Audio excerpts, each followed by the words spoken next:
Hello, and welcome back to another episode of Podcasting is Praxis. It's my voice tonight because David is out for his birthday. This selfish bastard is pretending that he has a real life, so we're just letting that go Rob, for now. We have your voice like almost every time. Like it's not unusual to hear your voice on this podcast. Yeah, but it is unusual to hear my voice first. This is all I'm saying. Yeah, but that's not what you said, though. Another solid banger of a fucking opening. Yeah.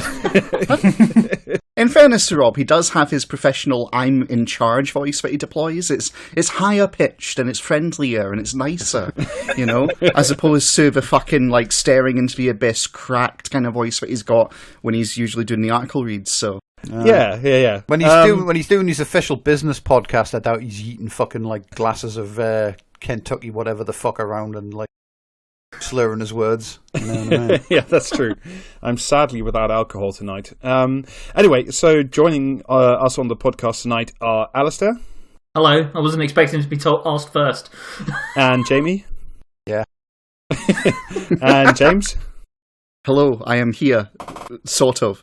And we have two very special guests, two for the price of one podcast. The We Don't Talk About the Weather boys are back. Adam and Huw, thank you guys so much for joining. Thank you. Hello. Well, thank you for having us. And present. I had proper flashbacks looking at stuff coming on about school. I had proper PTSD flashbacks. Oh, hold on a second. Are we doing schools and education tonight? Yes, we are doing schools and education. The thing that we've told you we were doing 3 times this week.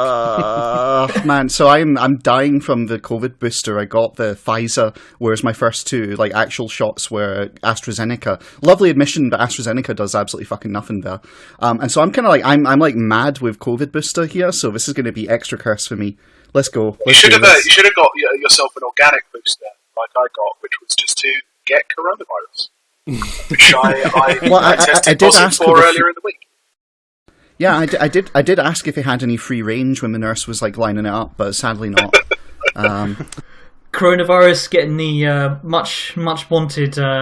We don't talk about the weather vouch right there. Yeah, would recommend. Good stuff. A+. Would catch again. I got the weirdest compliment ever, I think, in my life when I got tested yesterday. Like I was in the thing and they were shoving a little stick up my nose, and the lady doing the testing said, "You have very good nostrils for shoving a stick into." And I was like, all right. That's not a weird. I am as God made me. Did you then prove that they were really good by snapping the stick in half while it was in your nose? Yeah, exactly. Tying a knot in the fucking stick. Yeah. No, she sticks up one nostril, it gets yanked out her hand and comes back down the other nostril, clearly. And it's a different colour. That's replacing the stick that's already lodged in there. Yeah. Rob's just making a very nasally ta-da kind of noise as he does it. Anyway, let's get on with it, shall we? First thing, we are going to skip the Labour reshuffle stuff because it is boring and for losers, and it is everything you expected it would be. So nobody cares. Nobody cares. So instead, let's check in with an old friend of ours, the F-35 in the HMS Elizabeth carrier group. Woo! My personal favourite fighter.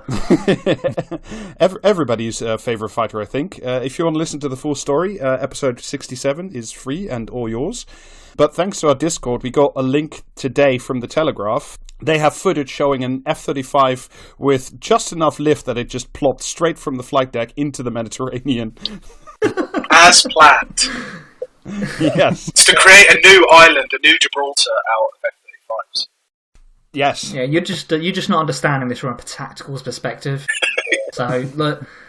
Well, I mean, as a disgusting European, my main job, what I'm paid to do, is to do Britain down. So that's what I'm here for. Yeah. I want to know what the fucking thought process the pilot was going with, because he ejected right before it fell off the runway. Yeah, he did. And I want to know why it took him until that. He was going about 4 miles an hour. So I want to know why it took him until that point to realise that he wasn't going to get airborne.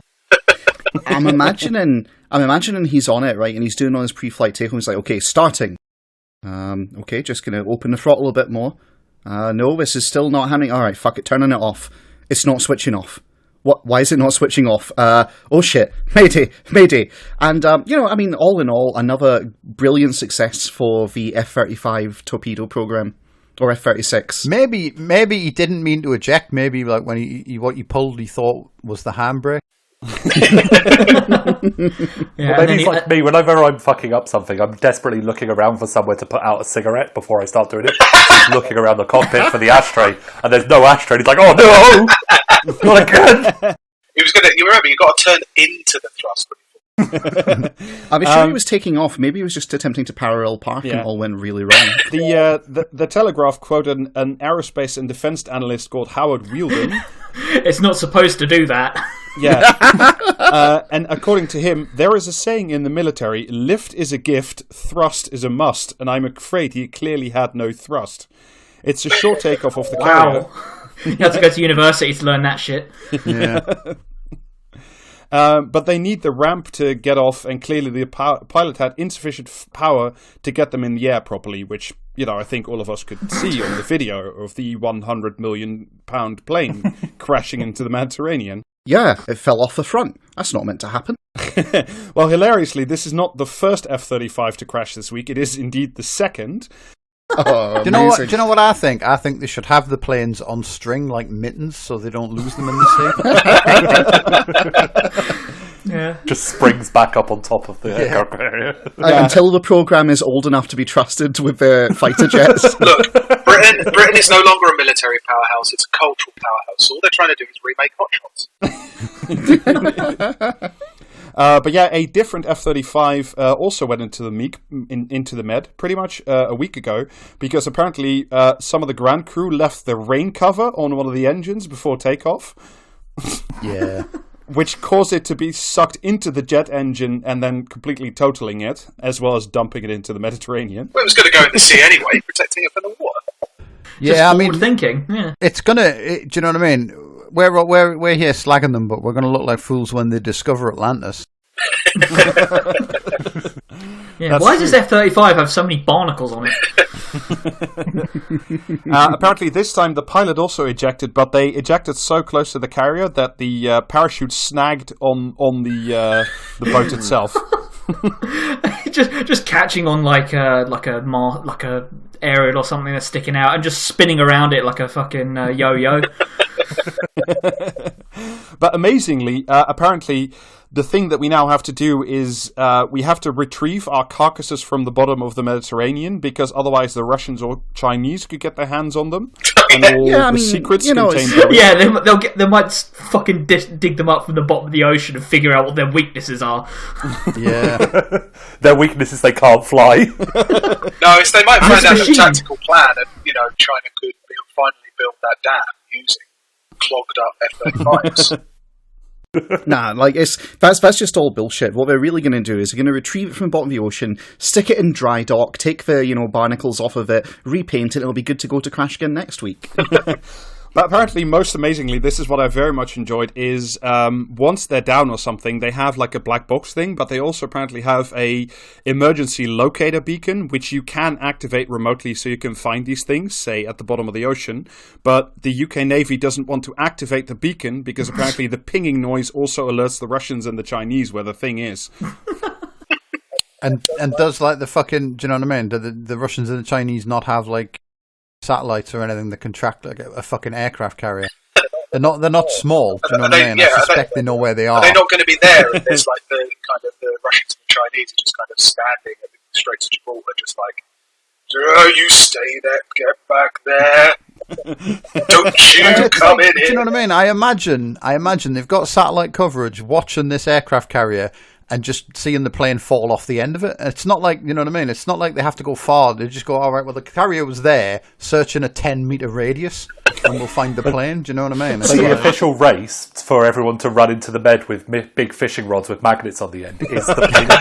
And they're all waiting for that ping to go off before everyone can run in. I'm just picturing like there's a Chinese military official and a Russian military official are sat on a couch somewhere in a room, and they're eating takeaway and they're just kind of chilling, and then there's like a ping goes off in the background, and they both kind of look at it and go, "Oh shit!"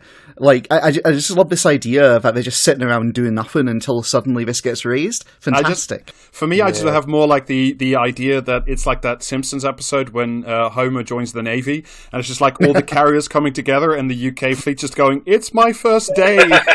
But the thing is, it's like they give you this Tom Clancy bullshit about, oh no, we can't turn the locator beacon on because like the nefarious foreigners will track it down. Really, they don't need to turn the fucking like beacon on because it's just like they ran over it in the boat. Do you know what I mean? Like they know where it is. It's still tied to the rails, like carried behind the aircraft carrier, and they can't see it because they're constantly looking forward.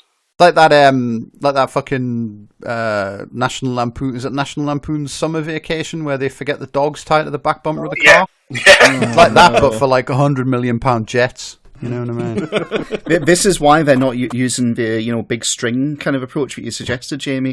Oh, we finally found a flaw in that plan. The real problem here is that lad that drives Thunderbird 4 is not getting overtime for any of this shit. Like, you know what I mean? If I was him, I would strike. I mean, they can't get another guy in, can they? Imagine if all the Traces went on strike. Yeah. Their dad absolutely seems like he probably made his fortune busting unions or something. Do you know what I mean?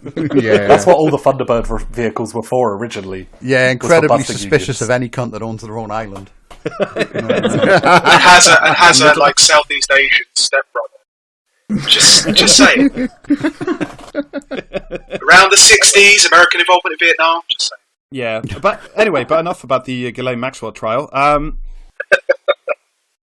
Another Rob banger. Yeah. It's that prime comedy hour while you have me. Clunk, let's go. The UK has proudly built, or has almost proudly built, a vaccine manufacturing innovation centre near Oxford with a lot of public money, about 250 million quid's worth, but it's now fortunately up for sale. Because we don't need that no more. Because why would we keep an innovation centre for vaccine manufacturing? No, well, I mean, that's the problem with an innovation centre. Is it by its very definition, it has a limited lifespan. Because once it's innovated, it's no longer an innovation centre, is it? It's just a centre. Yeah. Stabilisation. When you think of it like that, they're just getting good money for value here. They're just like recycling. Yeah.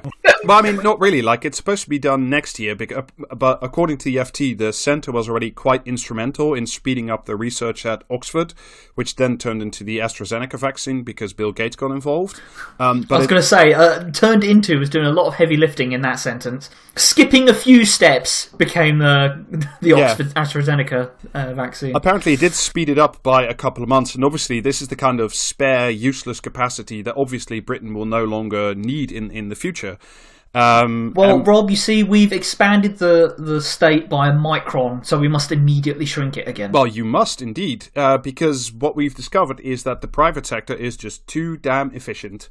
Let me quote from the Financial Times. The worry was that there would be a huge surge in vaccine the private sector, 200 million quid's like swinging around for some reason that we won't go into. The worry was that there would be a surge in vaccine manufacturing requirements during the pandemic, and we'd need surge capacity, and the reason for that is gone, said one person familiar with the efforts to offload. I mean, stairs in, like, continental Africa. Fucking, I mean, just for example, fucking hell. Well, look, I mean, Adam's got the Rona, but he doesn't need research anymore. He's fine. No, I'm fine. It's all done. It's all done now. Healthy. Pay no attention to the iron lung they arrived in. Do you know what this entire thing is like? This is like getting a dodgy contract around to, like, do your plumbing or whatever, where they do like the bare minimum and then try and clock off before the whole thing falls over. That's like this government's approach to the coronavirus. Well, I mean, it's pretty close, because Scotland is also involved in this, because apparently there's not just one research centre, there was another one that the UK government co-paid for with a French biotech company. A Site B, if you will. Yes, exactly, a Site B manufacturing facility in Scotland, but according to one person familiar with the story, let me give you the quote, things are tight right now in the government budget, so they're looking for a way to recoup some of the costs associated with COVID. And obviously the way to do that is to sell off the research capacity, because, like, we don't need that shit no more. And to recoup some of the cost as well. So don't worry, we spend billions, but we'll recoup hundreds of millions. And destroy the actual value. That's whole pennies on the dollar. So, like, why not? See, since David's not here, do we want to talk about how this will affect Scottish independence? Yes. Extensively. All right, hang on. Let me just crack open a bottle of whiskey and let me crack open my whiskey and this ancient tome. Let me go sit on my big stone that apparently has something to do with independence. Yeah, salmon for Targan. Just fuck Scotland, like, right now. Let me go sit on my big beach chair that's for some reason has something to do with independence. Yeah, you, the listener, thought you were going to get Scott Paul. You fools. You fools. First, we need 100,000 subscribers, because otherwise we are not doing that shit ever again. Anyway, but it's not just like... But you say that, but I'm gonna keep bringing it up. I know. We've met. We are going to do Scott Paul again. It's just that right now there's not a huge amount to talk about. Do you want a 60-second Scott Paul update that'll do you for the next year? No. Nah. Nothing has changed. There you go. Done. Moving on. Anyway, so the government is either looking for a private sector pharmaceutical industry buyer for the whole site, or both sites, or want to run it for the government, but with the expertise, quote unquote, that they must know how to run it. So, you know. Or they must know how to run it. Well, I mean, we know the government's lacked with like private procurement, so that makes sense. Don't think about it. Don't look into it, please.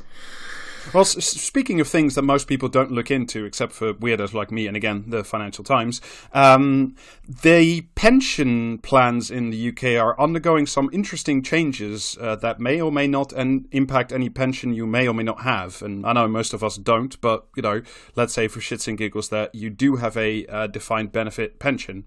A specific fee protecting UK retirement savers from high charges by investment funds and others is poised to be loosened under government proposals in order to help the pension funds put billions of pounds into unlisted investments like private equity, venture funds, and real estate. Awesome. I can see nothing going wrong with that. No. I remember years ago reading about, you know, if essentially paying an investor to make investments for you. Yes. And essentially the fee that they charge is usually like, as it is here, like a percentage. So it says like what, 0.75? Did you say? No, the current cap. So like current rules are that your pension plan is not allowed to spend more than 0.75% of whatever it gives to the investment fund as management fees. So that's just capped off. But under the new rules, those things will be loosened, and most average, like venture capital funds and other investment vehicles, tend to charge about 2% of money under management per year. So this would... And... like 150 odd percent increase in the 166% increase. And also the fee itself is an exponentially increasing, like the factor that it's increased is exponential because that fee is taken from like the profit of the entire investment, right? Well, I mean, if there's a way of doing it, but like it's sort of benchmarked. If like the venture capital fund that you're investing in has like better than expected targets, then they can charge up to 20% of the actual profit they get on top of the 2% of the management fee. So that's like in the kind of the direction that like UK pension funds are moving into now. Yeah, it's that Wolf of Wall Street scene where you've got you know, the whole introduction from the senior analyst to the younger one basically saying, like, you know, you make them a profit, don't let them divest, keep them reinvested, because that money that's on paper doesn't exist, but the money you're skimming off into your pocket, that's real. You can touch that. Yeah. So I haven't seen that. You should watch it, Jamie. It's quite a good film, actually. So yeah, this is part of a package of moves where earlier this year, pension fund trustees were already allowed more room as to like how the numbers Foxteen works with paying money management fees. So between the two, there's definitely like going to be more of your pension money going into management fees of venture capital funds, which I think is something that we all look forward to. Fantastic. And the great. reason, essentially, why this is happening, according to the government, but also according to some other reading that I've done, is like your pension fund essentially is in very safe assets, like bonds and shares of companies of high value, big corporations, that kind of stuff. Like they are bound and obliged to only have that stuff because your pension is, for obvious reasons, not allowed to fall over. But because we've now had such low interest rates for like more than a decade at this point, most average like bonds and stocks have incredibly low interest rates.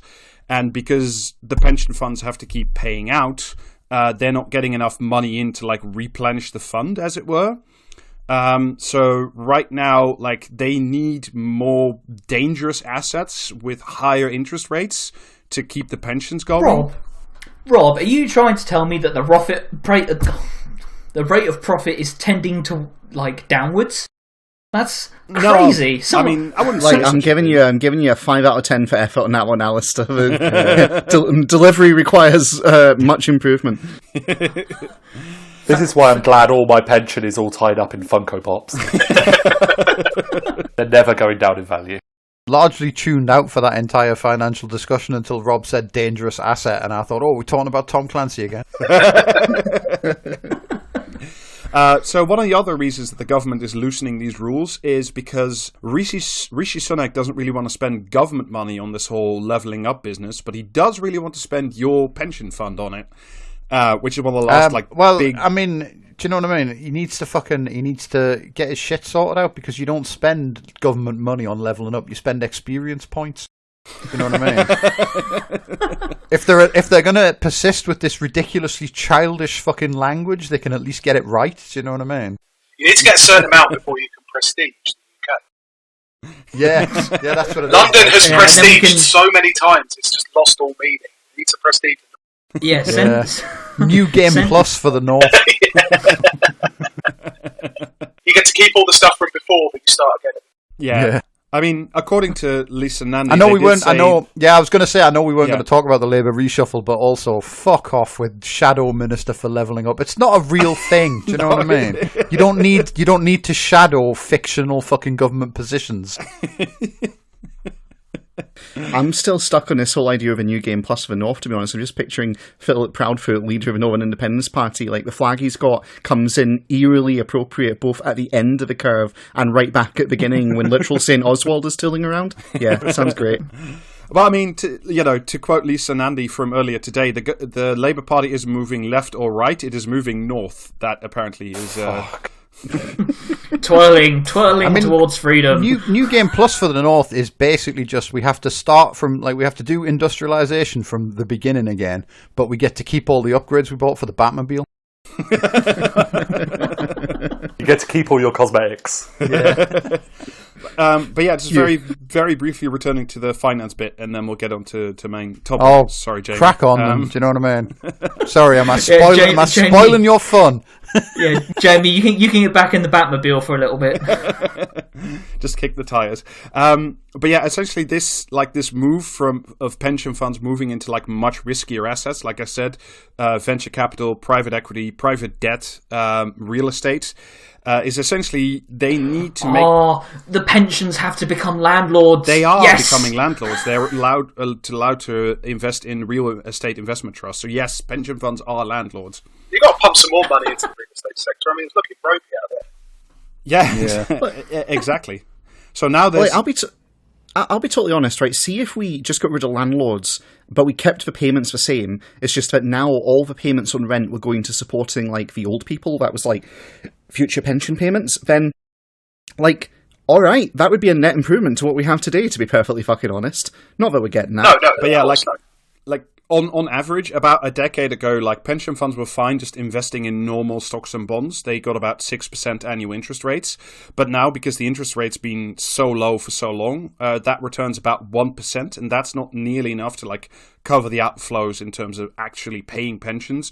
So they have to find these big paydays, so that means investing in shit, I don't know, like Tesla or Netflix or abstruse investment vehicles that you've never heard of. The Juicero. I think... Sorry, go on. I was going to say the Juicero. Stuff like that. Like, all the useless stuff you see, that's the result of, like, there's way, way too much venture capital money sloshing around. It's like everyone's so poor because it's all locked up in these enormous funds. Yeah, have they considered investing in fucking moss? Well, I mean, Adam, have you seen how expensive the, like, empty husks of those Juiceros are? They're still like hundreds of dollars. What? Yeah. Because money is fake. Nothing matters anymore. Oh, yeah. I think it's incredible that, like, obviously, like, the turn in neoliberalism was partially like putting the pension funds into the stock market. But no, the stock market isn't good enough anymore. we've freed up the stock market as much as possible. We have to actually take it away from actual market conditions because they're not. It's not really a market condition. It's whims. Yeah, but it's you've got to remember, PR. as Alistair said, the rate of profit is inclined to sort of get less a little bit over time and kind of decreasing. I don't think those were the exact words I used. No. But I mean, so essentially, like, the pension funds are just much more free to, like, invest in the Hobgoblin real estate trust or the Dragon Eggs or whatever the fuck's going on next, because they have to, because every... Fabergé's breaking out, is Fabergé egg time, yes. Once again, it's Fabergé egg time. So, according to a researcher quoted by the Financial Times, although pension fund money is pouring into the private market, there's no guarantee that it's going to deliver big returns. At the moment, the opportunity set of actual things that could make actual money is limited. So there's just going to be much more money, including maybe even your pension fund, going into scams. Yeah, just imagine the Monopoly money guy, like, turning out his empty pockets. That's basically where we're at now. Okay, hear me out. He's just inventing stories. Hear me out, right? Okay. All right. Tea is pretty big. Britain's got a long-standing relationship with India, right? So how about go to India, buy tea, use that tea to buy heroin, sell that to the Chinese, and then bring that silver back to the UK. Now that is high profit. I like that very, very much. Can I turn some of that into an NFT? Because then you've just got me. NFTs! Oh, fuck me. Yeah, the Bored Lion Pension Fund is coming to you soon. I like that Rob finally hit upon a good joke and didn't even realise it there. Yeah, it should have been, the NFT trade. Yeah. The NFT clippers. Full of JPEGs plying their trade on the Spanish men. Having to guard the ship from right clickers.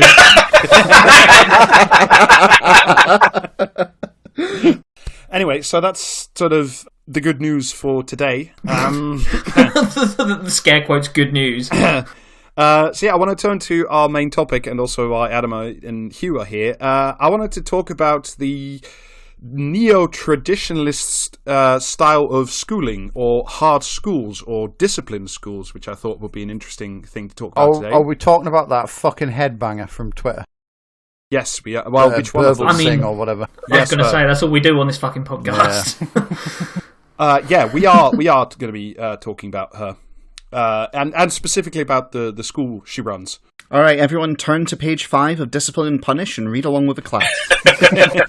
If you cannot finish this page, you will be executed in the quad. Isn't she? She doesn't just run a school, though, isn't she? Like government czar for fucking something. Social mobility. Yeah, she was just made the social mobility czar. Get the fuck out of here. Surely she'd be the czarina.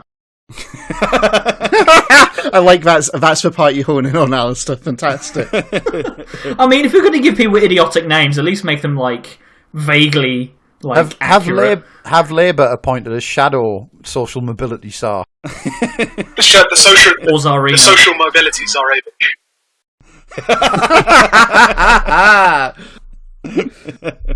Which, by the way, is quite a nicely compensated post. It pays £350 a day for 6 days a month, so that's not bad money. Fuck me.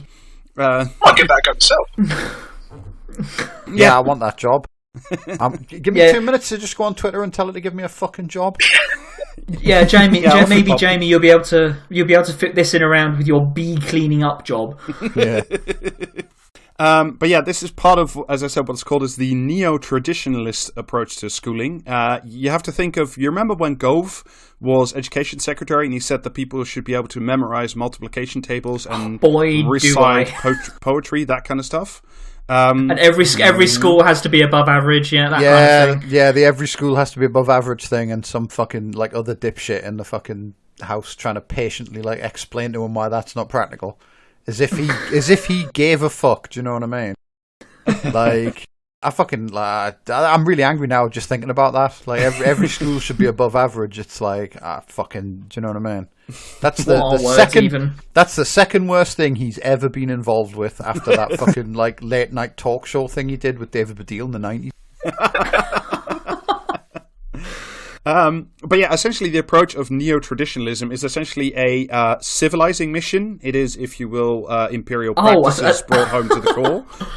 Yeah.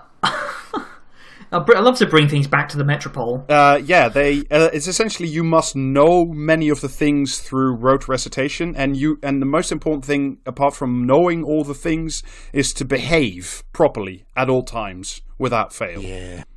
Mm-hmm. Well, I mean, it's the evolution of schooling. Do you know what I mean? Like back in my day, it was like, no, you had to learn how to count. They had to kick you out the door with at least like the ability to recognize a number if you saw one. Do you know what I mean? Even if your response was to call an adult to explain what the numbers meant, as long as you could recognize that like something was there that needed dealing with. But nowadays, it's like everyone's got Google on their phone, so they do not give a shit whether you learn anything in school other than like turning up and doing as you're told. That's all they require from someone for an Amazon warehouse is that you turn up and you do what the fucking boss tells you. Well, that's kind of always been the true thrust of. Well, yeah, but now education. it's like you don't need the education part. Now you only need the fucking like the discipline part of schooling. You know what I mean? You don't actually have to teach the kids anything because they can just Google it if they need to. Yeah. You know? I mean, not really, anyone who's actually going to get like a real job where they're required to think probably not going to your fucking like shitty school that's getting public money or whatever. You know what I mean? Yeah, just to give you a very brief overword of what sort of the general point of this neo-traditionalism is, I'll read you from one of the godfathers who thought up this whole movement. Breadth of knowledge is far greater factor in achievement than socio-economic status. That is to say, being smart. That is to say, being smart is more dependent on general knowledge than on family background. That is not true. That is decisively not true. That is demonstrably not true. Sorry. When did this movement start? Good question. A neo-traditionalist, so I assume hundreds of years ago. I think it's broadly from I can't really remember. I think it's early 90s, certainly, maybe early 2000s, something like that. But let me finish the quote. Imparting broad knowledge to all children is the single most effective way to narrow the gap between demographic groups through schooling. In a free labor market where you are competing against wealthier households, cultural capital equals access. What? Citation needed.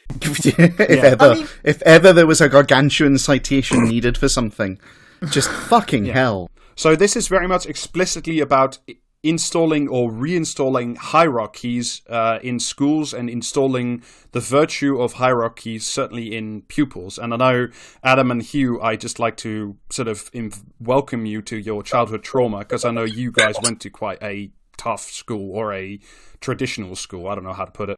Yeah, so it was like, it was, oh God, you're bringing it back, I can hear it. It's on the back. Shaking. We went to Kent, where we grew up in Medway in Kent, was one of the last areas that had like the 11 plus to distinguish between like high schools and grammar schools. And we went to a grammar school that kind of, it was quite an old one, but tried to maintain that like public school ethos. If you're from there, I'm not LARPing as a public school. Yeah, it was definitely doing that. Like it had a school song. Well, so did my school, and look how I turned out. We had a Founders Day where we'd lose the first Saturday of June, I think, and we'd have to go to Rochester Cathedral to sing songs for the founder. Yeah. What? Oh my God. The founder, who was a philandering drunk who set up 2 schools so he wouldn't have to give any money to his mistresses. Yeah. King. Like proper old school classy place. I mean, when you started that sentence, I imagined it going to a much darker place than like merely fucking like burying money. Yeah, you can't be a true like blue-blooded public school unless you're actually founded by a nonce. So that's the distinction, you see. It was even like down to like the houses. Our classes were like named after different horrible things. In particular, I think Adam's one was named after Chinese Gordon. Chinese Gordon, like the Imperial Conqueror who got beheaded at cartoon. Yeah, it was just named after him. Fuck me. Yeah. So it had that kind of ethos, and like we missed. We're not that old that we got the corporal punishment or anything, but we definitely there was a lot of ex-Empire people, and you had that. So it's kind of like I'm guessing it's kind of like you didn't get corporal punishment, but you could tell that they really missed it. Yeah, there was definitely that whole thing of it's more important, which happened in a lot of British institutions up until I guess 1996. Of it is more important the way you conduct yourself as a person than what you learn. My experience from school. Basically, I started learning how to study in sixth form when I was about 16. And I never learned. And you never look at me now, Dad. you don't get taught about that. You get taught to last another day. Like, just don't get in trouble. That's all that matters, because that makes you a good student. That makes you a good child. That makes you a good person. Just don't get in trouble. That's it. Yeah, there's so much of Burble Singh's approach to schooling that just like so similar, like uniform cards that we had to carry around all the time. That I had that as well, actually. That the prefects could tick them off if something was off with your uniform, and if you had too many ticks, then you got a Saturday detention, that kind of thing. This is just fucking insane to me. Like, do you know what I mean? I'm trying to picture any of these measures being put in place at my school and the fucking riot that would have ensued every time. Honestly, I'm just trying to picture you in an educational establishment where you're forced to be, Jamie, like that. Well, I mean, do you know what it is? To call it an educational establishment, I think is, if anything, over-egging it a bit. Yeah, I didn't learn jack shit. Do you know what I mean? My last year of school, we got my last 2 years of school, we got a new headmaster in who was apparently some super authoritarian guy who was going to clean up the school because it had such a bad reputation. Samuel L. Jackson. Nah, not even remotely that cool. Do you know what I mean? Some fucking 200-year-old white guy. Just like fucking Samuel L. Jackson. Another man from Empire. Yeah, he was gonna show us all how to behave, and it just didn't fucking work. Do you know what I mean? His problem basically was that he didn't have enough boots on the ground. Do you know what I mean? Like he wanted to bring back he wanted to reinstate prefects, which hadn't been a thing at the school since fuck knows when. He wanted to have a surge.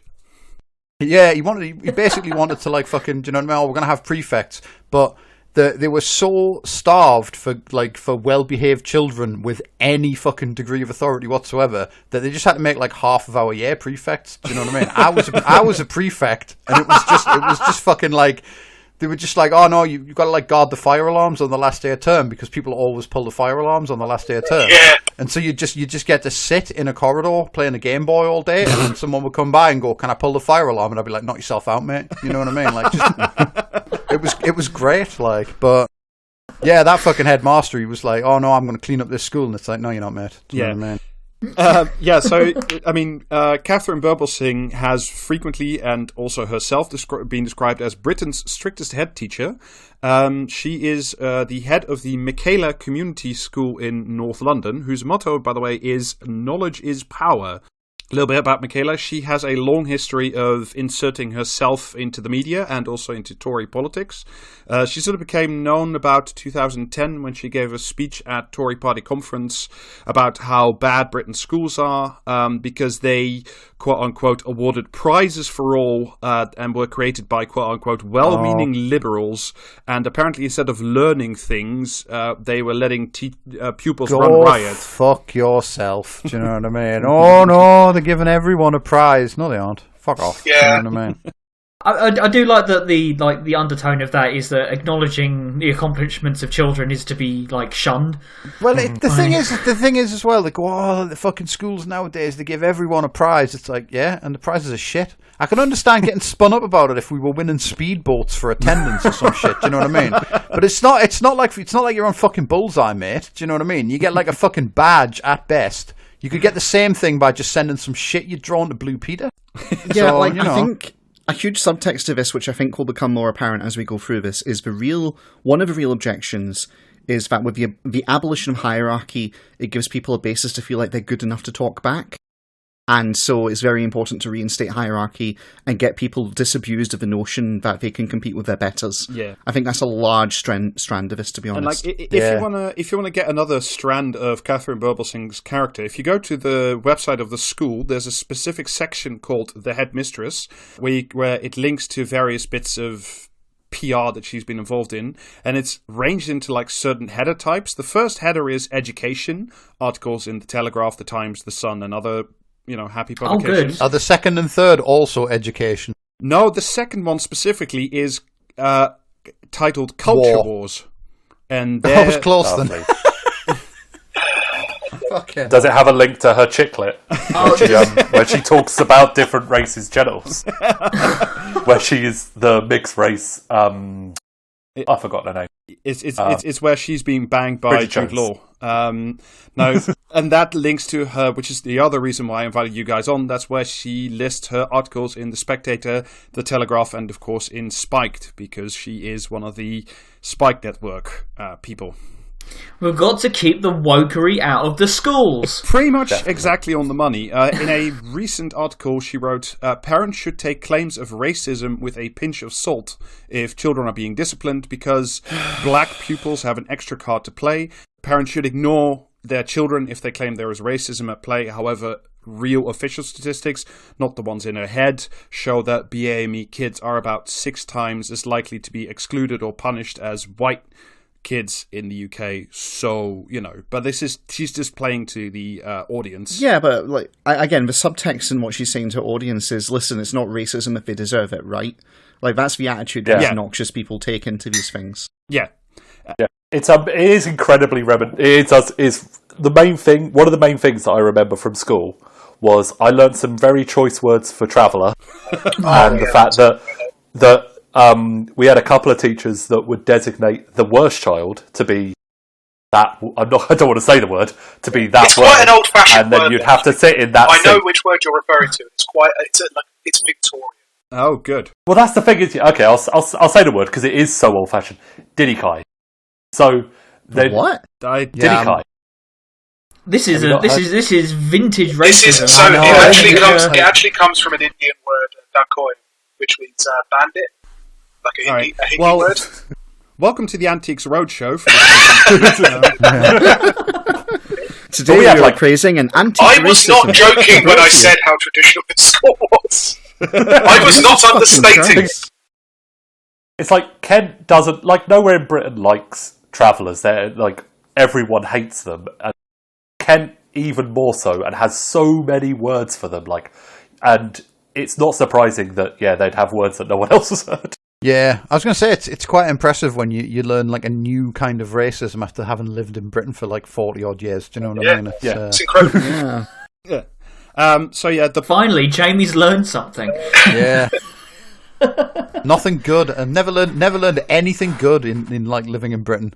What did you learn from podcasting as praxis? I learned racism. Excellent. Love it. We learned a new form of racism that's been out of use for 150 years. So yeah, I mean, I've forgotten it already, but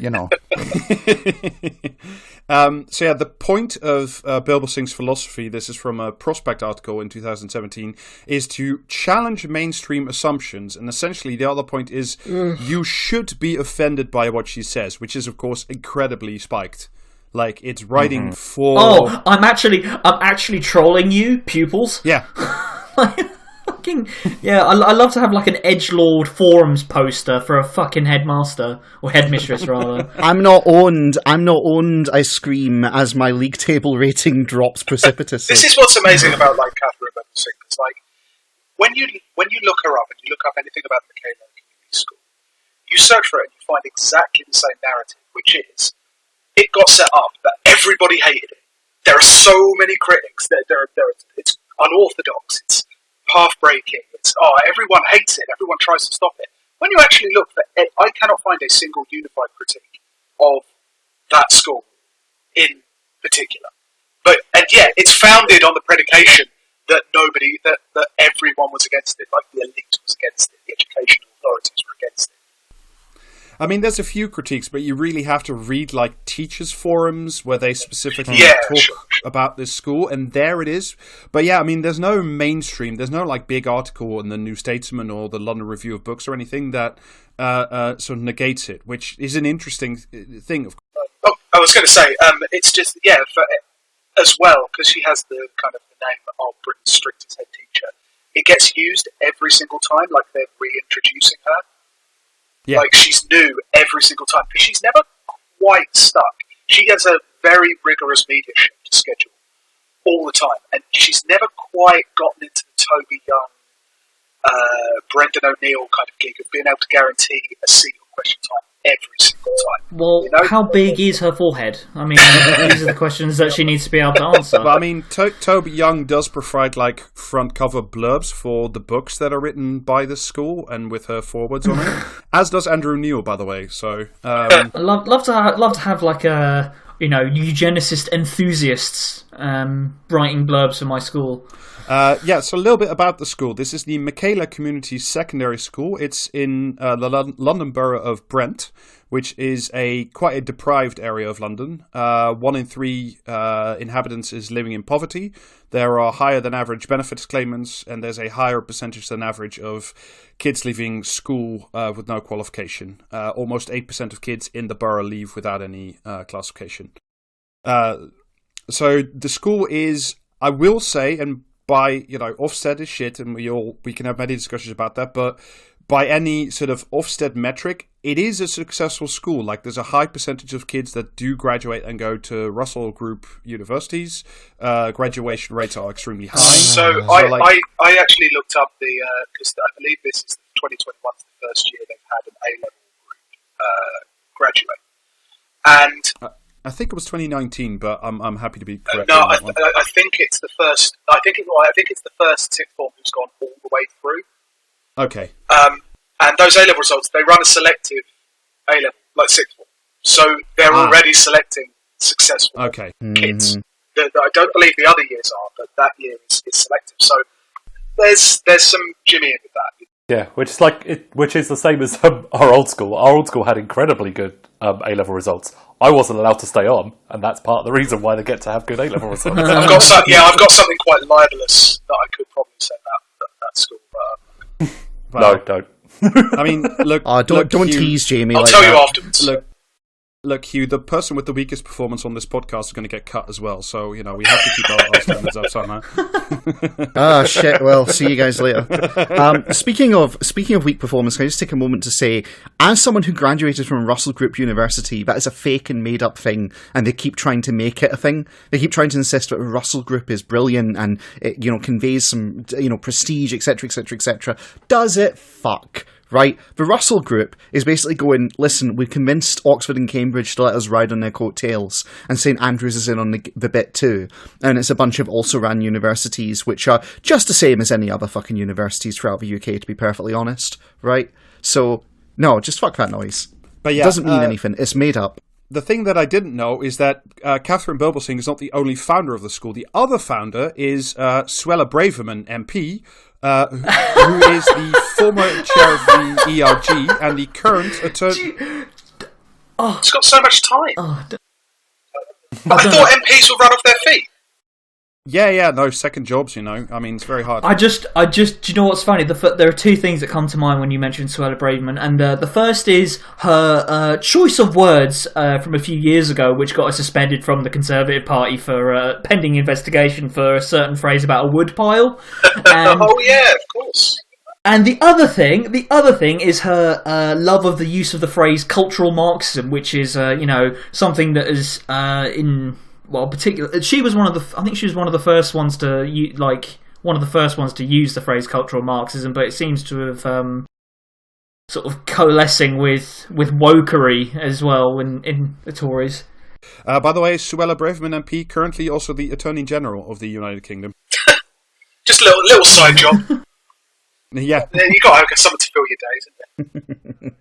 days. So essentially, the school's philosophy is based on a sort of Rousseau-like ideal about freedom from and freedom to, and the idea is to instill enough discipline in children so they get a top-level education and all the basic knowledge, and this will allow them a freedom to thrive rather than a freedom from discipline, which is apparently what all the liberal schools are doing to the children who are suffering. Can I just, this has been bugging me throughout this, but just for the benefit of anyone at home who doesn't know, education isn't really about knowledge. I mean, yes, that's a part of it, right? You do want to have those basic classes with little kids where you go, this is a caterpillar, it turns into a butterfly. And, you know, you don't want to be my mate who missed that day in primary school and didn't realise that caterpillars turn into butterflies. Anyway, so there is like that element. Never know when that's going to come back and bite you, do you? Yeah, I mean, you know, several years of being the guy who doesn't know that caterpillars are butterflies, he's definitely paid for it. Anyway. No one thought to tell him. Yeah. So here's the thing, you do need a bit of that, right? But actually, education is about teaching people how to learn and also teaching them the confidence and self-assurance in how to learn. That's how, you know, that's what makes people good at education, essentially. What if, instead of doing all of that, I just drilled the same things into you over and over and over and over again until you could just recite them and regurgitate them? Oh my God, these schools want to turn kids into mentats. That's what they want to do. But it's the old thing, which is more important? Memorising by rote the times tables so you can just regurgitate them out, or understanding the multiplicative operation that underlies it so you can multiply any numbers together and arrive at the result, even if it takes you a couple of seconds more. One of them is learning how to do a thing and how to apply a process, and the process of learning it teaches you how to learn other processes. And there's research stats that show that children who are taught, not just taught to rotely memorise the times tables, but are taught multiplication, and then maybe later taught to memorise them for convenience, they do better in mathematics later on in education because they've learned the process of learning. You know, but can they recite a Kipling poem when one of their betters clicks their fingers? Oh, they literally do recite Kipling poems over and over again during the communal lunch. About much more later. So, oh my God, are we getting like a tour of circles of hell in this world? Are we just in like limbo right now, and you're about to descend with us? Instead of like learning kids how to learn, essentially, what if the real goal of this was tough love and discipline at the core? Because if you have those two things, this will give you the freedom to thrive rather than being ruined by freedom from thought. So it's traditionalist in the Spartan sense of throw the child into a wood for like a newborn into the wood for like a night, and if they survive, then they're worth keeping. Or a wood pile. So yeah, only if they're the right colour. Anyone who uses the phrase tough love when talking about children is talking about child abuse. Change my mind. It boils down to like, make sure they're paying attention all the time. Never let up on them. Just keep them like. There's the whole thing of like, you know, don't allow them their phones. Don't allow them like to stare out windows, anything like that. Just keep them constantly engaged, constantly on edge. I mean, that sounds like a great way to live, doesn't it? I can't imagine that causing any problems further down the line. Did me no good. Did me no harm. The Freudian slip there spoke. That's what it's all. Freudian slips. Yeah, I think it's interesting that the school motto is knowledge is power. Like they know that, and that's why they endeavour to never teach the kids anything. Yeah, you know what I mean. But speaking of Spartanism, let me give you sort of an overview of what it's like to be in the school. First, we break up at 5 a.m. and begin sparring. Pretty much. You start at the start of year 7, where there is a week-long boot camp in the school. Oh, fucking no way. Yeah, that's what it's called as well. Someone break out the spears. This boot camp is a week long and designed to teach you how to behave the Michaela way. You are literally timed by teachers in the classroom how to enter and exit classrooms until a whole class of 30 kids can do it in 30 seconds. And you do it over and over and over and over again until you get it right. That's a very useful skill going forwards. I've often had to exit a room in under 30 seconds, so actually, it's fair enough. I've got irritable bowel syndrome. Can't take chances with that kind of thing. Well, maybe if you'd gone to this school, you'd have had less problems. The idea is that if the classroom can enter and exit in under 30 seconds, that cuts the travel time in the corridors down to a maximum of 2 minutes, which maximizes learning time. I'm not kidding about any of this. Just fucking sprint from classroom to classroom, just abseil into the fucking window, like kick it in, just like into your like chair at your desk. No unnecessary sociality, citizen. It is good that you mentioned chairs, Alistair, because all the other vital skills that they teach you is how to sit bolt upright in a chair in silence. That is a boot camp lesson. I wish David was here to play his City 17 siren noises during this, because it feels very Welcome to the Michaela School. It's safer here. So this is once you've passed the boot camp, you're in the Michaela School proper, where besides all knowing of the things, like I said, it's really about behavior monitoring. And, it's good that you only have the 2 minutes between the classrooms, because one of the most important rules that is enforced is absolute silence in all the corridors at all times, apart from saying good morning and good afternoon to each other, to the teachers. So we used to fight with with one teacher who, like, I don't know what the dude's issue was, but we'd just being like 12, we would just say good morning to him in the afternoon and good afternoon to him in the morning, and he'd always say that back to us. So, like, kids will find a way.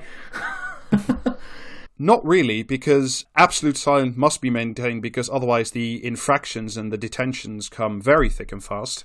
And the reason, according to Catherine Burbelsing, why you must have these silences is that if pupils chat in the corridor, they will immediately, in their feral state, resort to bullying or even stabbing. And that is why... Does anyone get any, like, union busty vibes from this? Yeah. Because... No, but I'm going to have to say that, like, those kids aren't, like, you can't have kids speaking in the corridor, and I'm sorry, because, like, my school ruined that for everyone.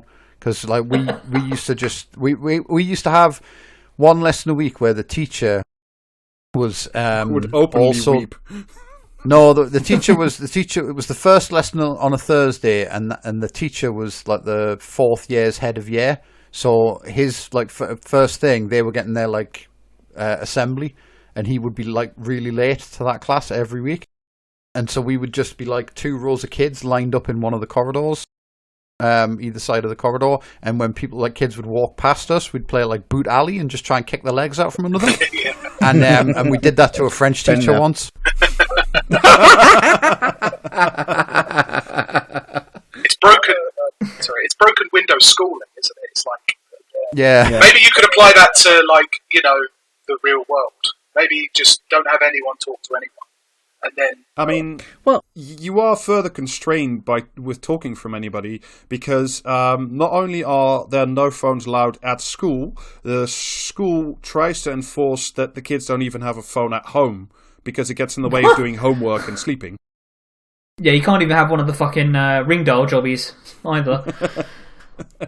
Like, when you said, Alistair, this has a vibe of union busting, you're not wrong, because let's be clear, the purpose of schooling, as it's construed in Britain and largely actually around the Western world, is to produce people who are primarily suited to work in rote positions in, like, factories and similar. And so, yes, this is union busting. It's union busting at the source rather than, later in the actual factory, is what this kind of shit is. I mean, it is interesting, because it's like, it is the, like, apotheosis of the individualist, like, ideology of you are an individual who should, like, eschew all endeavours, like, social or otherwise, except for the Herculean task of memorising your times tables. Mm-hmm. But I mean, and also you're not an individual. That's the other big part. Like, you're just a cog.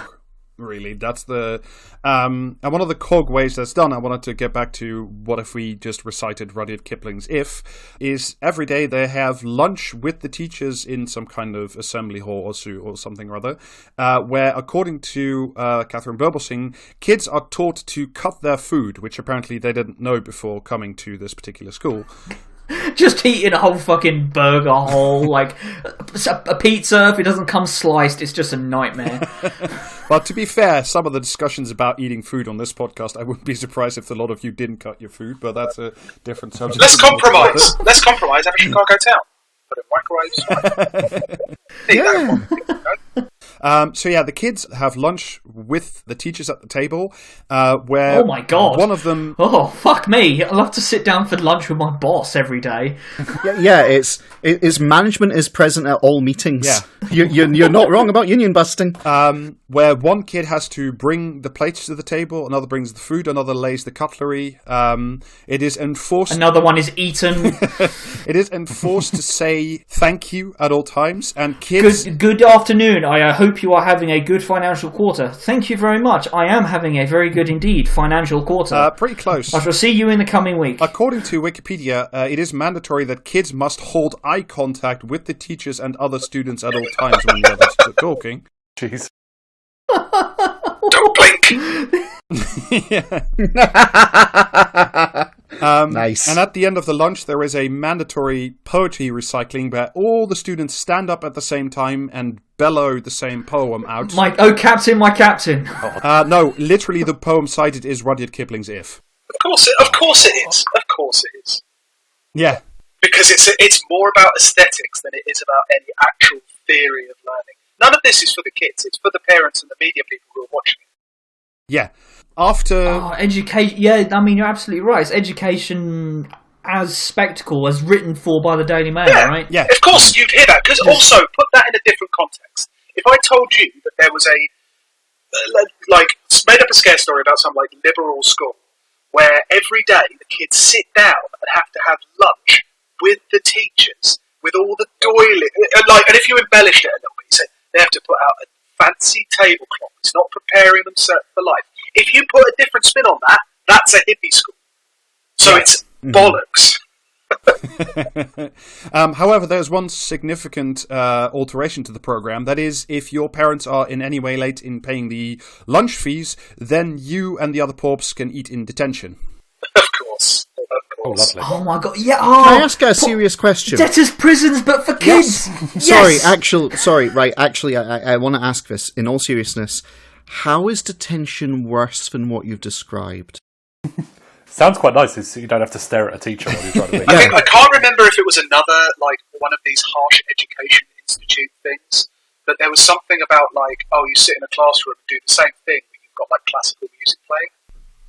Yeah, it is a bit along those lines. I can't remember if that was a Michaela or something else. But... No, that's another one. That Michaela, apparently you have to, it's like Maoist self-critique. You have to sit there and write down your bad behaviours and why they were bad and what you're going to do to improve them. I'll be honest, that does sound like stories I've heard from, a lot of schools.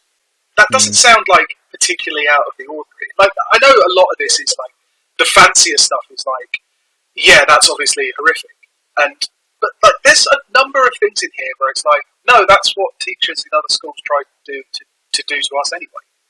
You don't sit quietly, stand up when a teacher comes in the room, say thank you, all that kind of shit. My kids' school was pretty much a lot of this, except without the reading out poetry and having to stare at teachers in the eye. But they still had to do all the learn by rote, be quiet in corridors, bollocks. It's just been given a more Daily Mail approved spin to make it seem so literally media friendly. Yeah, but I was talking to her about I was like, do you remember what was your GCSEs like? And she was like, oh yeah, it was just read, cover, write it out, read, cover, write it out, read, cover, write it out until I did my A-levels. Yeah, just to wrap up on lunch, one more thing. There's about 120 pupils. At the end of lunch, each pupil must stand up individually and thank another pupil or student for something they have done that day, after which the entire 119 other pupils must clap twice, and then it goes on to the next pupil. Oh. I mean, are they doing this while they're wearing long flowing robes with hoods? While sipping their lovely orange Kool-Aid. While doing a cover version of the video of Total Tips of the Heart. A few other bits and bobs. If they can't clap too many times, or it's just a fucking Friends intro. Yeah, a few other bits and bobs from a blog maintained by one of the teachers on a list of permitted excuses for not doing homework. One of them is a child has lost a loved one and has to attend the funeral instead of going to school. Yeah. Okay. But that's not the interesting part. Instead of expecting the homework from that evening, we do not set detention. However, although it is difficult, we expect the homework to be completed from then on, while offering emotional support. So you get 1 day off from homework if your mum dies. Literally. Oh my! I mean, literally worse than the worst working conditions I can think of that I've had to experience in this country. I had to do homework when I had to carry on doing my homework when my nan died. And I got a detention when my car blew up and burnt my homework. They refused to believe me and they gave me a detention. And to be fair, I didn't believe But like, they maybe bring in the burnt remains of the books. That's awesome. I didn't get any emotional support. This school sounds amazing. Well, I mean, you do get some kind of support. Let me read you the last bit. The school does offer emotional support, listening, guidance, and Stoical and Tibetan philosophy to help them overcome grief and bereavement.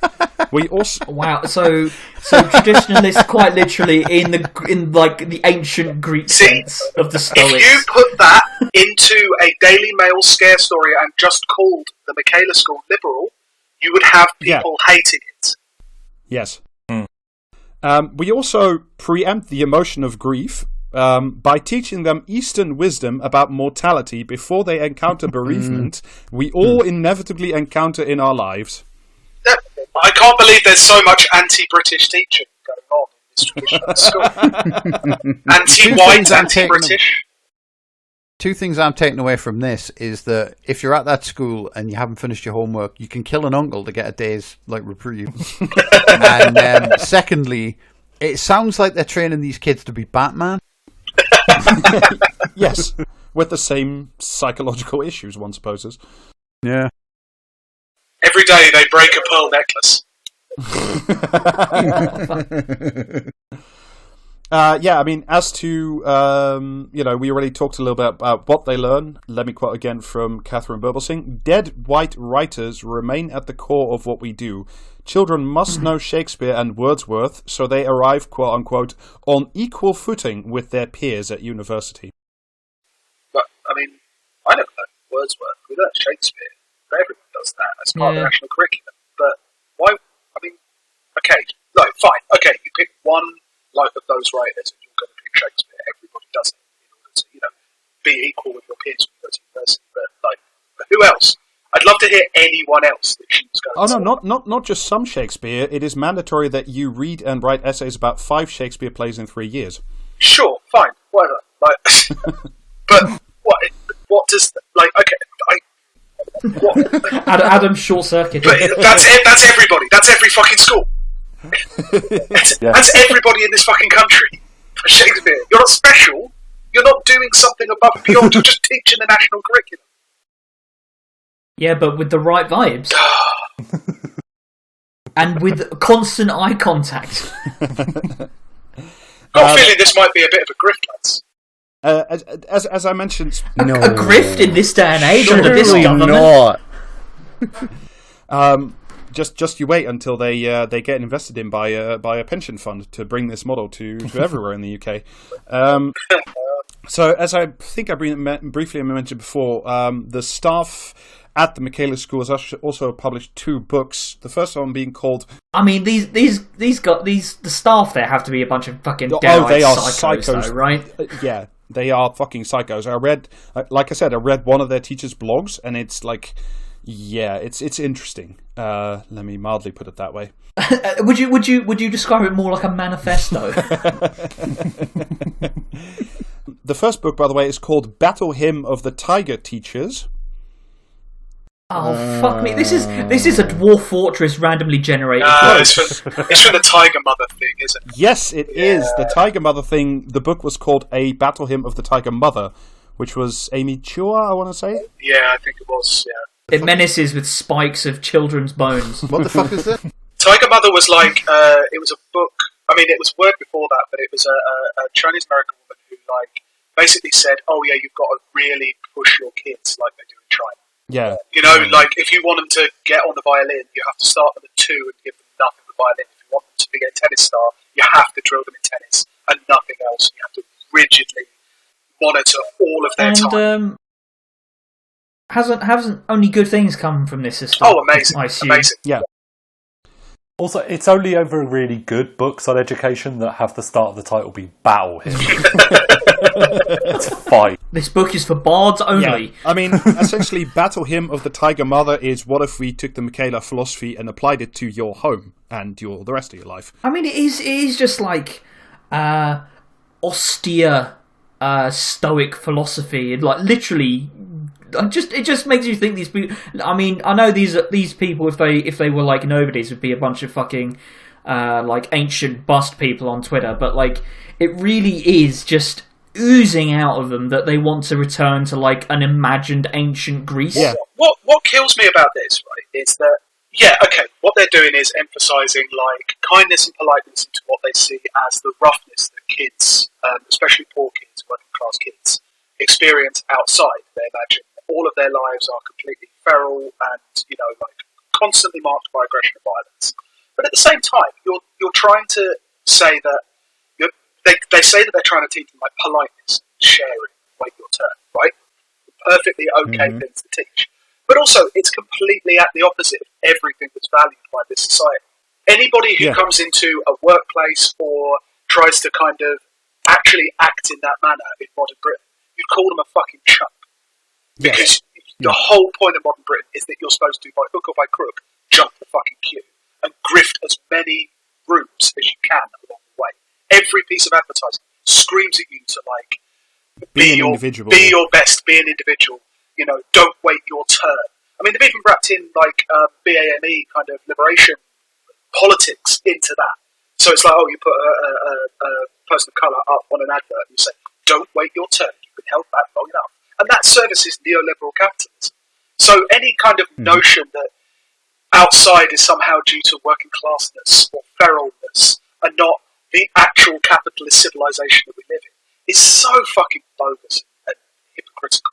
I mean, in that sense, it's super interesting because what we did last week when we read the two speeches to the CBI is that both Boris and Keith say that the most important things in terms of skill development are creativity and group work, the two things that are explicitly pushed out by this way of teaching. Yeah, I read some old articles because the Michaela School took a while to get up and running. In fact, it was originally, I think, going to be tooting, but they had too many secondary school places already. They were oversubscribed for secondary school places, so she eventually got a site in Brent.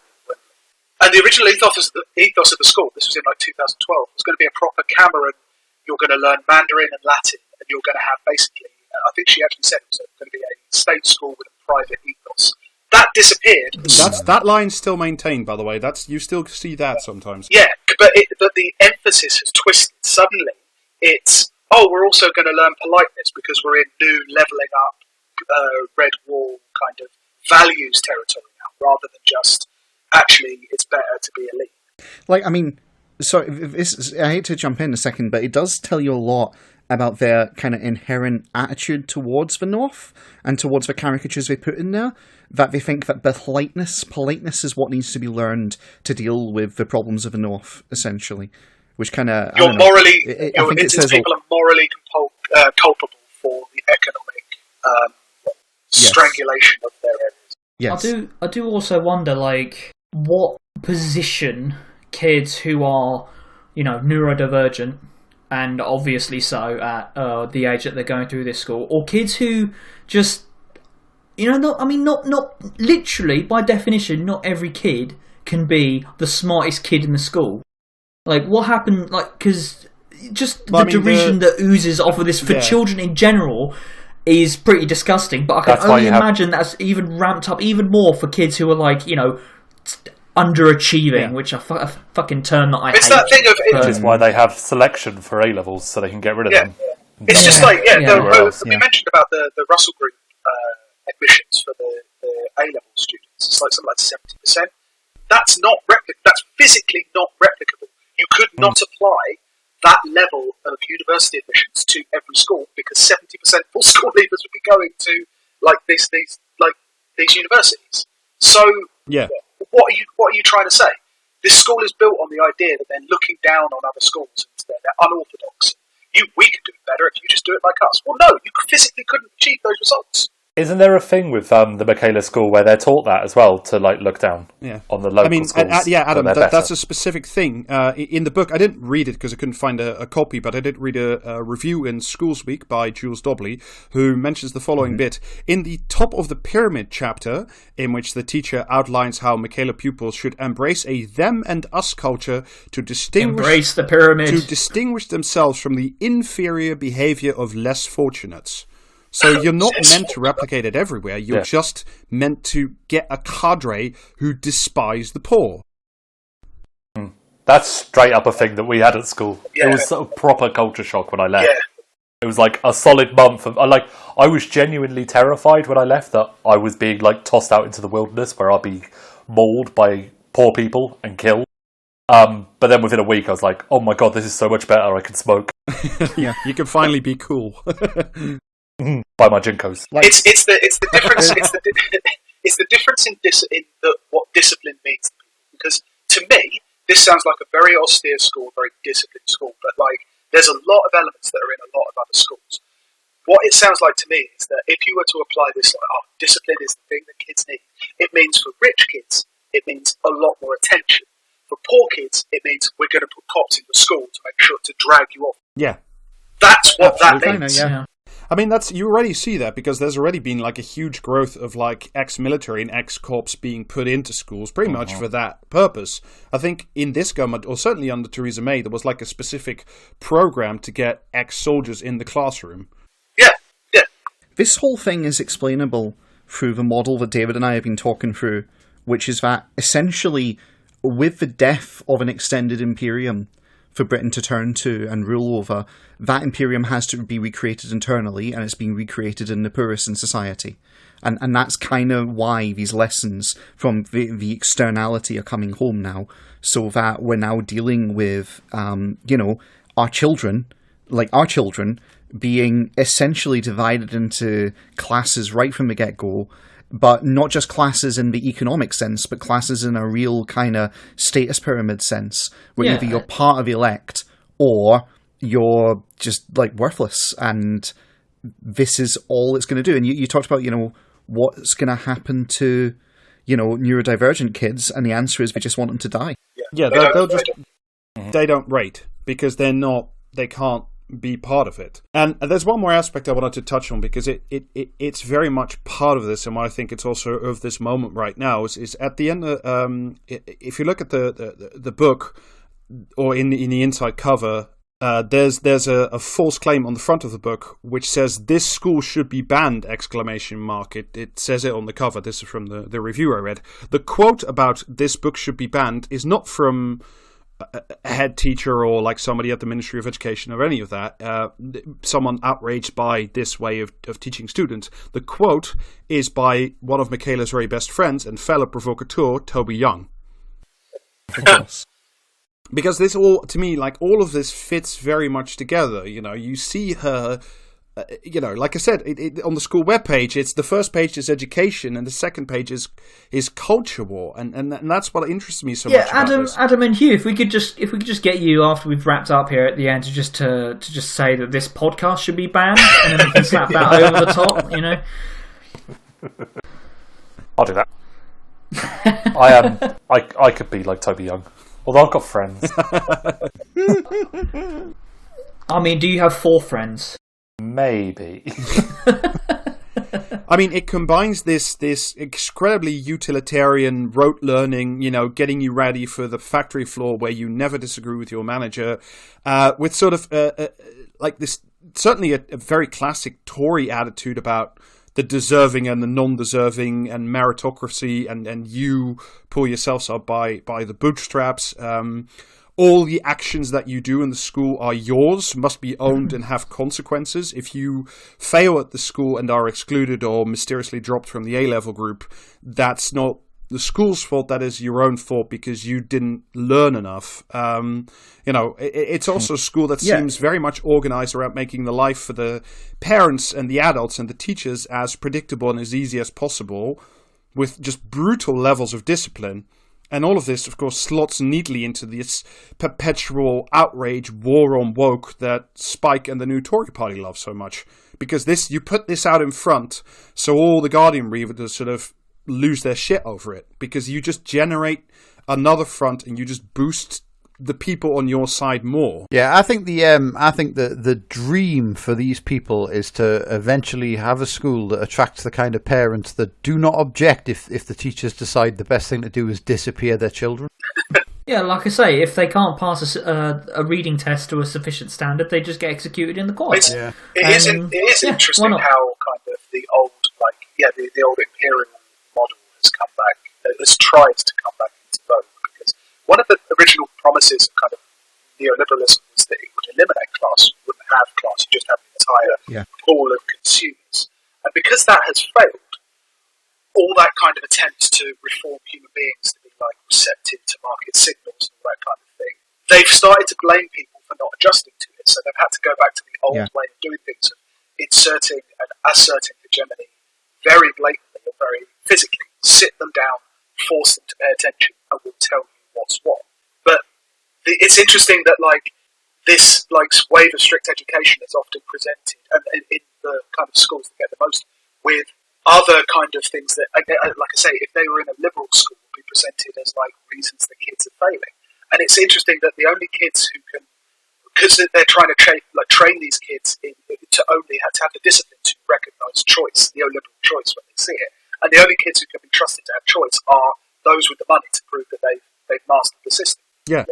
Who can afford to move around to go to the Michaela Community School. And let me read you briefly from the school website. This is on I think the front page or just about the school, whatever it is. Once a child joins Michaela, families comment on how their children's characters changes for the better, even at home. At Michaela, children don't just learn a lot; they become better people. I mean, I like how they don't specify in what ways the children change. Well, they become quieter. What kind of person do you actually want? Because they don't seem clear. They just seem to be saying better people. And this chimes with something she said recently about kids having original sin, like kids being born with original sin. Oh yeah, she did.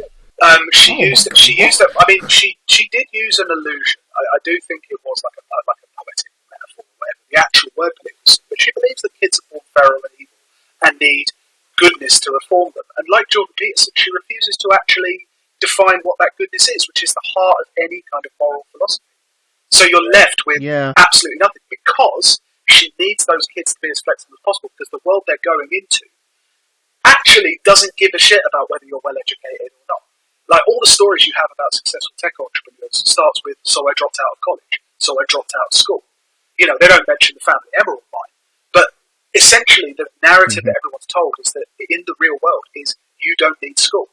You're going to become a footballer, you're going to become a celebrity, or you're going to become a tech entrepreneur. Either way, you're going to trick your way into success. That involves no knowledge whatsoever. So and that is the world that the Tories and conservatives and world capitalism presides over.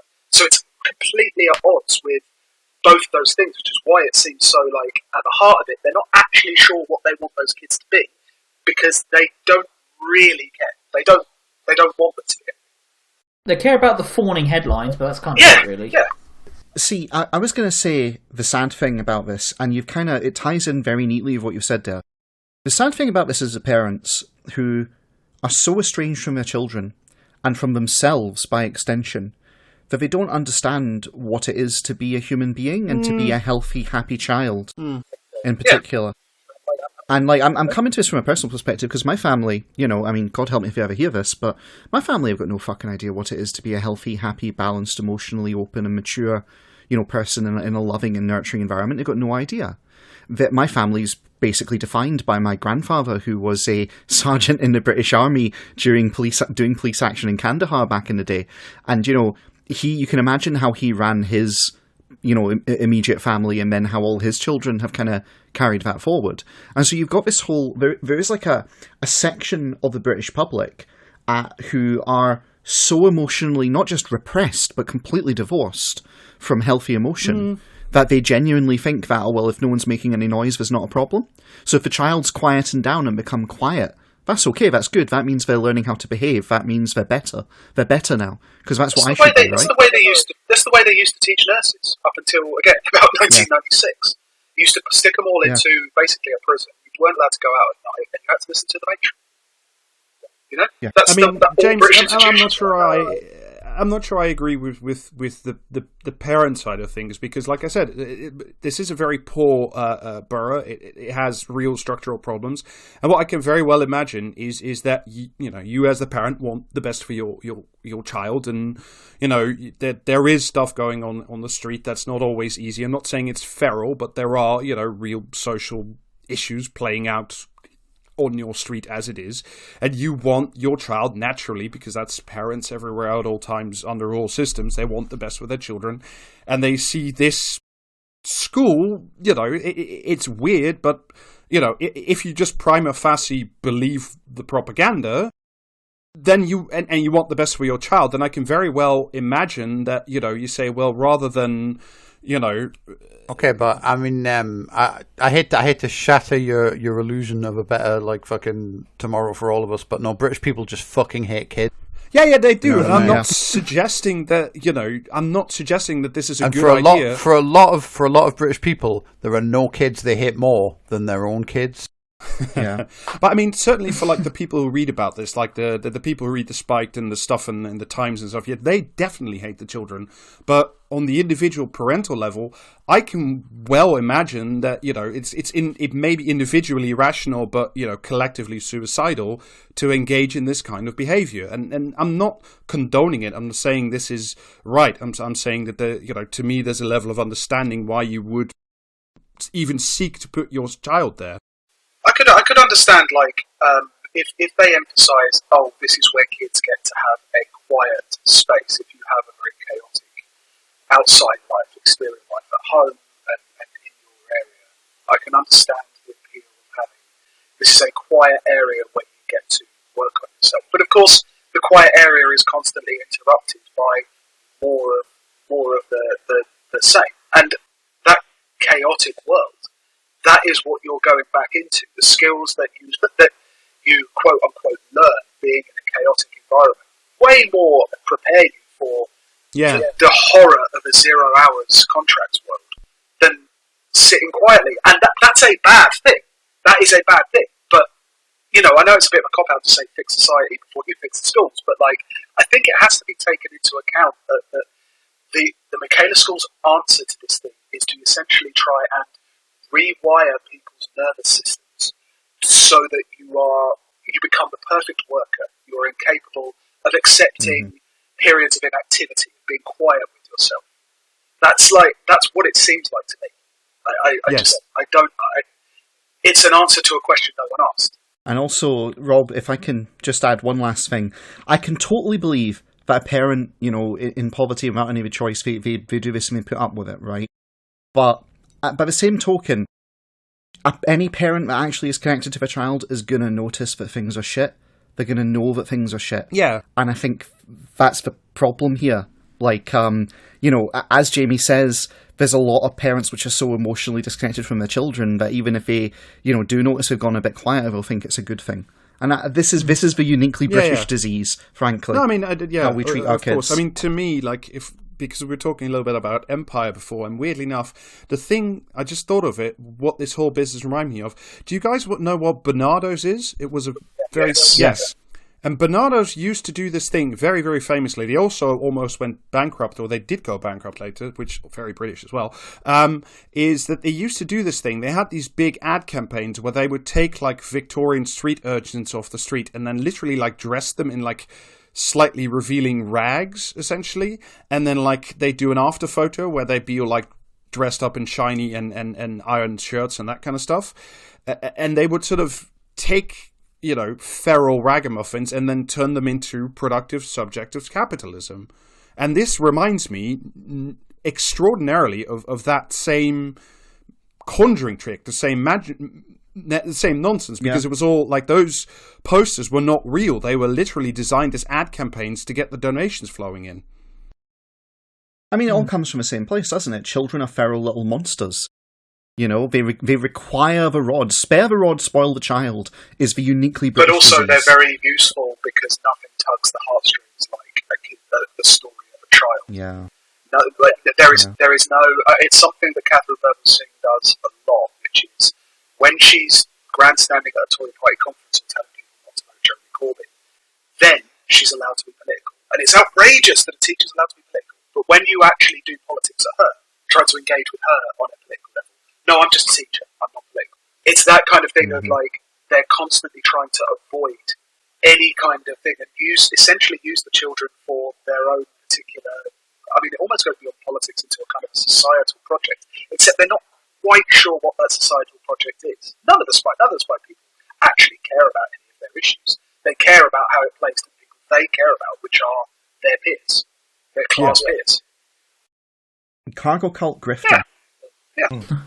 I mean, I do the one thing that I mean, we've obviously said a lot about sort of like influences and sort of political goals, such as they are, of this.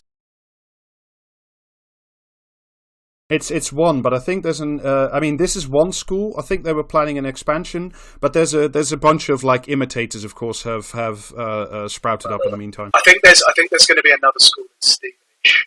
Yeah. But there's also the Mossbourne Academy in Hackney, the King Solomon Academy in Paddington, and there's a new one whose name I've forgotten, but they made the headlines Natch in the Telegraph and the Times that they were enforcing a rule that children must smile all the time.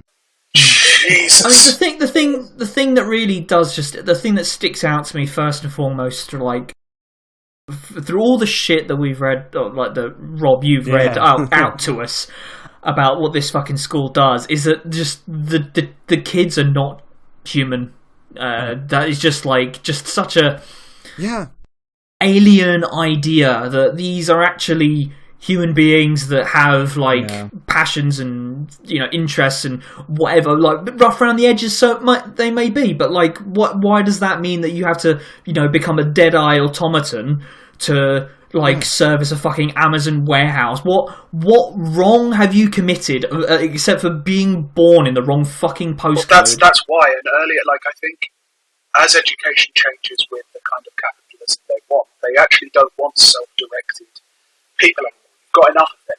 The class is full. So what you do actually need are people whose nervous systems are so fucking shot that they can pay perfect attention all of the time to any particular role that you haven't been able to alternate yet. Yeah, and you instill naturally a sense of hierarchy. Never mind what the actual name of it is.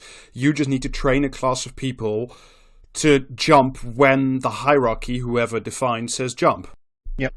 And to me, I mean, what I find interesting, certainly in the right now, because we were just talking about the first A-level classes have passed through the system, is and suppose you're one of these kids and you've done the automaton thing and you've achieved really high results and you go, I don't know, to Oxbridge or something.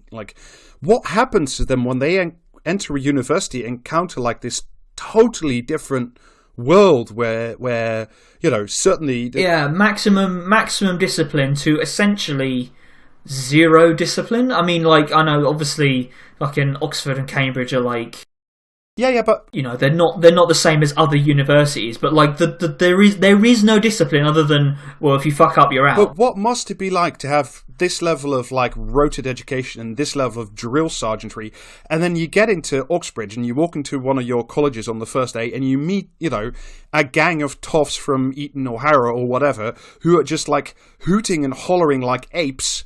That clearly they you bow down to your betters because you don't know how to handle it. I went to University of Lincoln, which was kind of one of those schools that got turned from a polytechnic into a university. Quite low down the league tables, but it was dead cheap. And it was alright. Every single lesson in at least the first 2 years, you had a mix in history. You had a mix of mostly, obviously, younger kids who come from sixth forms, and some kind of middle-aged women, a couple of old men, who'd retired, that kind of thing. When the lecturer would ask a question, there would be silence. No one knew how to formulate or had the confidence to formulate their own thoughts. And I came from a very traditional, that traditional kind of harsh discipline school. And I saw people around me who hadn't gone to those schools doing things like setting up their own club nights. That blew my fucking mind. I didn't know I could do that because I had no self-direction. It took our podcast, we don't talk about the weather review, is the first thing I never heard of it. We just drag a couple of random strangers in really to do these shows with us. It is the first thing I've ever done that I've created projects or self-directed. I do not have that entrepreneurial thing. I know it's a bad word, but I do not have that self-starting thing. And I blame it partially on my laziness, but also partially on the fact that I simply was not brought up with the idea that was a thing. I was brought up to think that you did the qualifications and then you got a slightly better job than your parents, and you sat at that job for 20 years. And if you didn't make any noise, you'd eventually just be alright. Yeah. I had none of that. Yeah.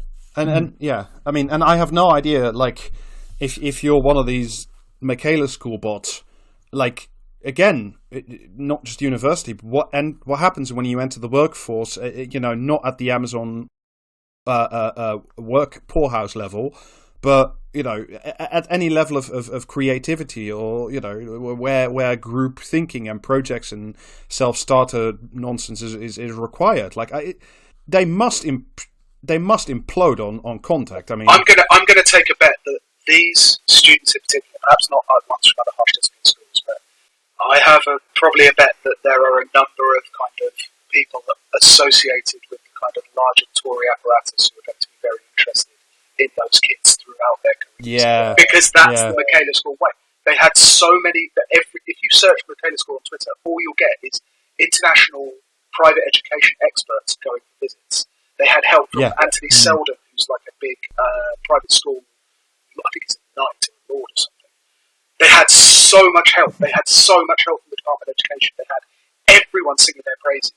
News articles.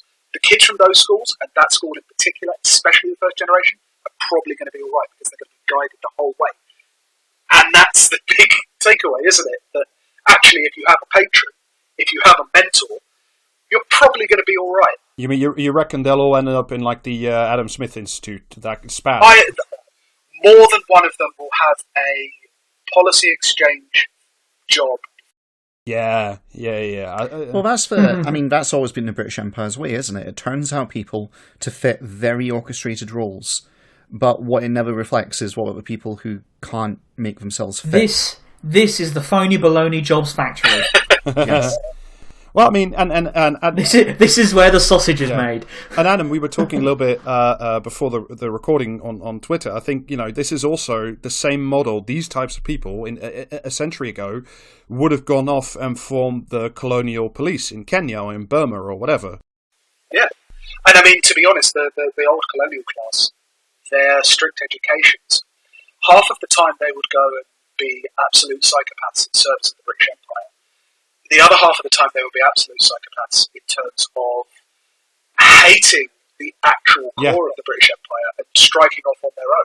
You're thinking of your Cecil Rhodes, you're like Charles Gordon to a certain extent. It was like, I hate the old way of thinking that was drilled into me. So here's now I make myself the overlord of entire populations of First People.